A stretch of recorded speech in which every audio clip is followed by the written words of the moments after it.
Do a little motivational thing here real quick, right? So people say, hey, Script, how'd you lose the weight? Hey, Script, how do you shoot the basketball like that? Hey, Script, how do you keep coming back to the gym after 2 surgeries? How do you keep maintaining? How come at 43 you keep getting bigger, faster, stronger, right? Well, it's 3 things. 1 is visualization. 2 is mindset. 3 is the fighter in me, okay?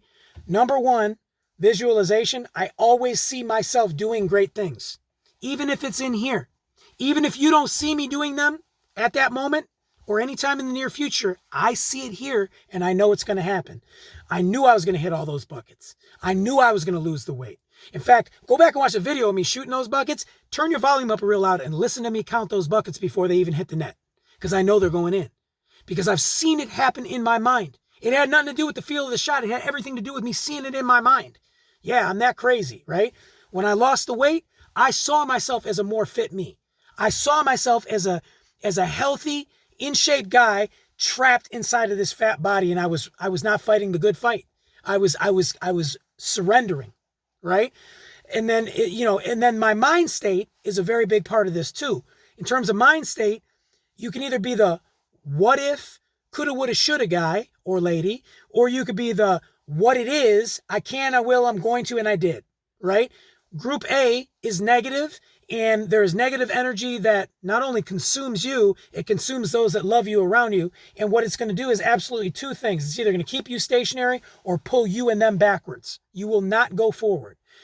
Group B, which is the group that I live in, okay? I stay in, right? And I surround myself with people like that because I need that kind of support base, because I can't do it on my own. If I don't have people believing in me, then I'm never going to be able to get there. And in turn, I need to believe in me. I need to know that I'm capable of great things, right? I need to be able to take myself to the next plateau. And how I do that is by putting myself in an actionable state of mind. And that is the difference between Group A and Group B. In Group B, those people are in an actionable state of mind, which, by the way, is half the battle, okay? Just because you have an actionable thought about what great things you can do, or the visualization and seeing yourself of doing it, those are all good, well and good. But it's like an inventor that comes up with a great idea, and it's a brilliant invention, but he never builds it. It's just a great idea then, isn't it? It's not really an invention. It's just an idea, right? So for me, I had to take that actionable thought and make it turn myself into an actionable being, right? An actionable state of being.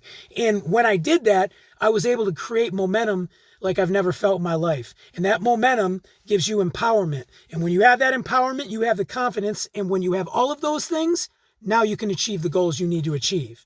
Finding the fighter is the part that's going to will you through that, right? Because once you've decided to put it into action, you've gone from the mental to the physical. Now you've got to go through the physical duration, the struggles, the battles, the injuries, the ups and downs with the weight, just the frustrations, the exhaustion, okay? It is hard work, okay? I don't care if you're shooting a basketball or losing weight or, whatever. You're trying to be a lawyer, it takes hard work, right? You have to will yourself through the shit when you are dead tired, when you hurt, when you ache, when you have pains and you just want to go to bed. You have to will yourself through all of that. And how you do that is finding the fighter inside of you. For me, I found that fighter through my roots, okay? My roots, meaning not my ethnicity, but the ancestors I come from, the descendant I am of those people, right? How their struggles in life I pay homage to that by letting it play into mine. Okay. And what I mean by that is, I'll give you an example. My great grandfather, came here from Italy, right? He immigrated to this country. They went to World War I. He gets back on a boat, even though he's coming here for a better life, and goes and fights the war for Italy. Then he escapes World War I, where millions of people died. And then he comes back to the United States and lives the rest of his life. Okay. My dad's dad was a boxer, and he was in the military in World War II. I saw him in the hospital, 89 years old, right? I walk in the room, he's like, John Jeffrey, that's what he calls me, right? John Jeffrey, right? And I look at him and I'm like, hey, Grandpa, how you doing? He's like, shakes my hand, right? Gets his hand out there. When I go to shake his hand, he literally squeezed my hand so hard I thought he was going to break my fingers. And he looked at me, he's like, I still got it, right? And I'm like, yeah. My hand, I was like, geez, you know what I mean? And then he shows me that 89 years old in the hospital with dementia and Alzheimer's, and he's got a grip strength, and he's squeezing it. He says, I do it all day long, right? And he's just tough as nails. My mom's dad was in bloody hell battles in World War II, the worst shit that human eyes have ever seen. It's why he was a humble man, and it's why he became such a God-loving man, and a man that would give his shirt off his back to anybody. I very rarely ever saw him raise his voice. He was just a good man that I think war humbled to the point that he appreciated life in a different way because he saw horrific things. And both of these guys came home unscathed, as amazing as that sounds, unscathed. Okay. Then when I was born, I almost pretty much died at birth. I mean, my mother had an over 24-hour labor. You talk about a tough person. Over 24 hours, natural birth. She gives birth to her firstborn son. After like 20 something hours, I come out with a fractured skull, a crushed head, and bruised from head to toe. I looked like I had been beat up by Iron Mike Tyson in the womb, right? But I fought for my first breaths, and I'll fight for my last, right? My dad, extremely competitive. Very, very brilliant, smart guy, beautiful mind kind of guy, but extremely athletic and very, very, very, very competitive. He doesn't know how to lose. He doesn't want to lose, and he doesn't like being wrong. And I don't mean that in a bad way, Dad, but it's just your competitive spirit. It's who you are. And I know that I get that from him. And then I look at all the other things too. Now you have to look at the things in my own life, right? Like, well, what else is going to make you change? Well, the fact that I was heavy my whole life, the fact that I went through depression, the fact that I thought I was going to lose loved ones that were very near and dear to my heart, the fact that I got bullied and got tired of it, the fact that I became a bully and hated that about myself, the fact that I got involved with drugs, alcohol, the fact that I sold dope, you know what I mean, and did all these things. I don't regret none of that shit. You know why? Not even the bullies, not even the bullying, right? Because it made me realize what I was doing wrong with my life and what I really wanted to be. So I use those as motivation and fuel for me to fight, right? So find whatever it is that makes you fight.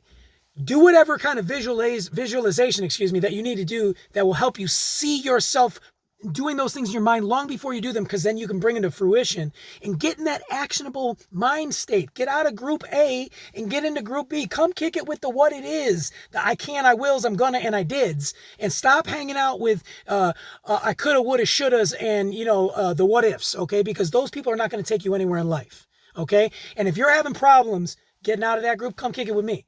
If you're having problems, figuring out how to get the focus or find that fighter, I'll pull it out of you, right? And I'm good at this. Trust me, I will find what makes you tick, and I will push you beyond your own mindset of where you thought you could go, because you are capable of all these things. Everybody is. God gives all of us talents. For me, I think it's motivation, and I think it's sheer will. I think it is athletics like basketball. And I do think that I'm pretty damn good in the gym too. And those are my talents to give and use. Now, how I use them on myself. Now I want to turn around and use them on you. So like maybe your talents are, I'm a good painter or whatever, right? Use them, learn how to tap into those things. See yourself being great at something, visualize it happen, create an actionable mind state, take action, and do what you set out to do. Have the stones to start and have the stones to finish. Okay, and that's my motivational speech. I haven't dropped one in a long time, and I just wanted to share that with you guys. I love you guys. I hope you all have a wonderful holidays if I don't see you. And hey, let's eat some turkey and enjoy it, all right? You guys have a great night. I hope that resonates with you. If anybody has any questions, concerns, feeling this way, is really shy about it, just talk to me privately. Seriously, I'm a good listener, and we can figure out how to put a plan in action that will get you to where you need to go. You guys have an awesome weekend with your families, right? Loves, hugs, kisses, all that.